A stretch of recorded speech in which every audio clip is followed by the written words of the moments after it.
learn about another macro supply side concept, that was supply side macroeconomics related to stagflation and adverse supply shock. So here we looked at, first know what is stagflation. Before we know that, the two concept of Phillips curve.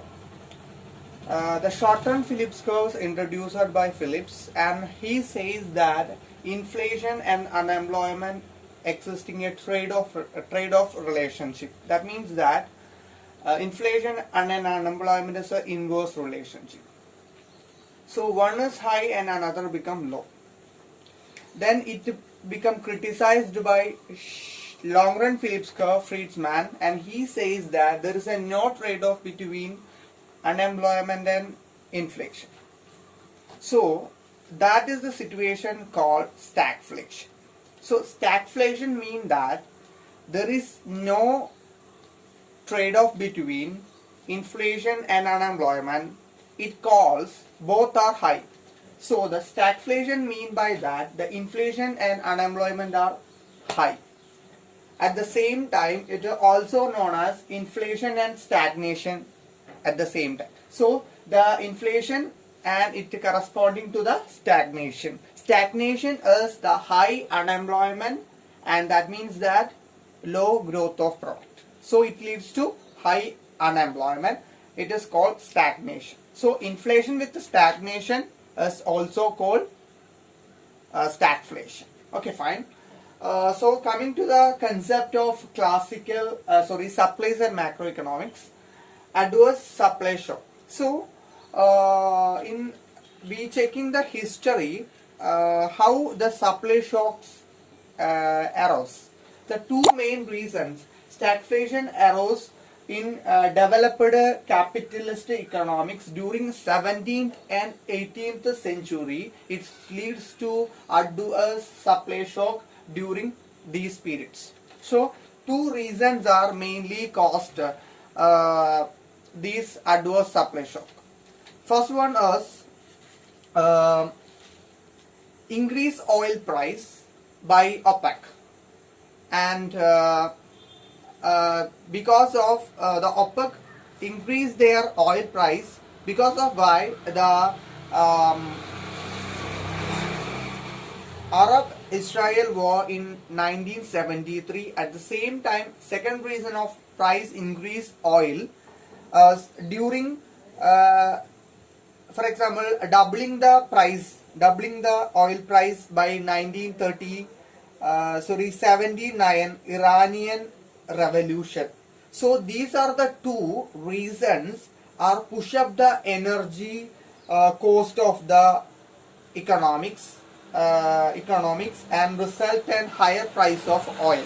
So actually these two reasons are increase the cost of production and the oil price rise. So the price of oil rise, at the same time it become reduced supply, because supply shocks are reduced. Supply shocks are emerge, and the price increases. So fine. Then we look at the diagrammatical representation of how it is possible, and this situation leads to stagflation. So how it is comes stagflation? In the example we look the diagrammatical explanation. Aggregate supply is AS0 and aggregate demand is AD0 and is intersect at the E0, and the prevailing price level is P0 and real GNP is Y0. So the stagflation we explain here. So the supply is short, that means short of supply, that means aggregate supply curve AS0 is shifted to AS1. There is a leftward shift. Aggregate supply is shifted to left because of shortage of supply of here oil. So that what changes happen in here?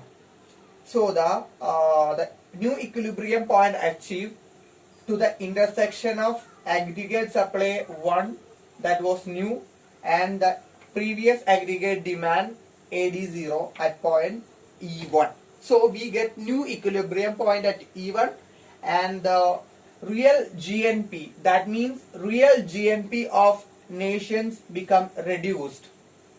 Real GNP of nations become reduced. At the same time, the price level goes up to OP0 to OP1.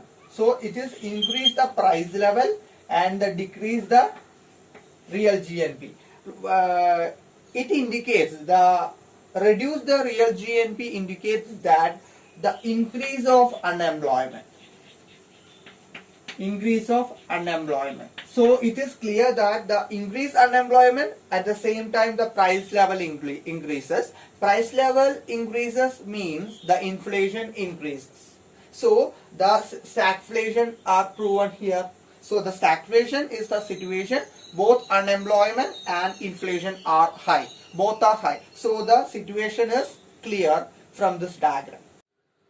Okay friends, another at the same time here we know that the we escape from the unemployment or the recession because inflation are high, unemployment are high, so it leads to the nation become recession, goes to recession. So we need to escape from recession, at the same time increase employment. So supply side, here we studied about the supply side economists. So supply side economists are focusing full employment and growth of nation, and these are the main features of supply side economics. So they are need full employment, but here the unemployment increases. So how to escape from unemployment or recession? So now looking to the another change.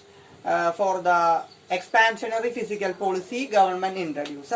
So it shifted aggregate demand AD0 to AD1. So it is the change. So the aggregate demand increases due to the effects of fiscal policy like expansionary fiscal policy introduced by the government, and the aggregate demand increases AD0 to AD1.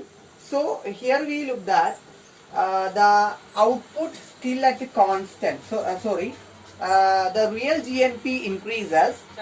That means that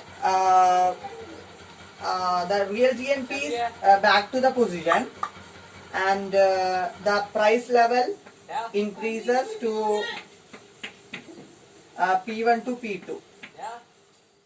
So now we are looking at the aggregate government introduced fiscal policy for expansionary fiscal policy to reduce unemployment and out of the recession. So the aggregate demand increases AD0 to AD1, and that means that the existing here we look at the previous aggregate demand is Y0.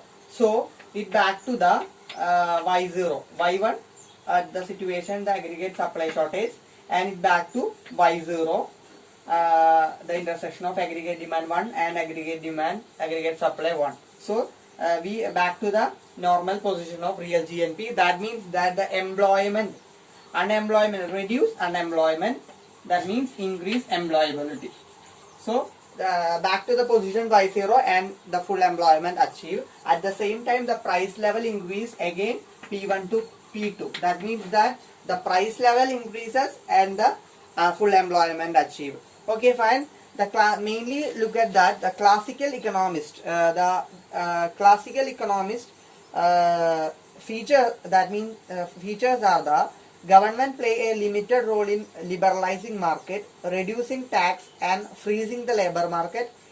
The main objectives of supply side policies are to keep inflation, and at a lower level of then achieve following policy measuring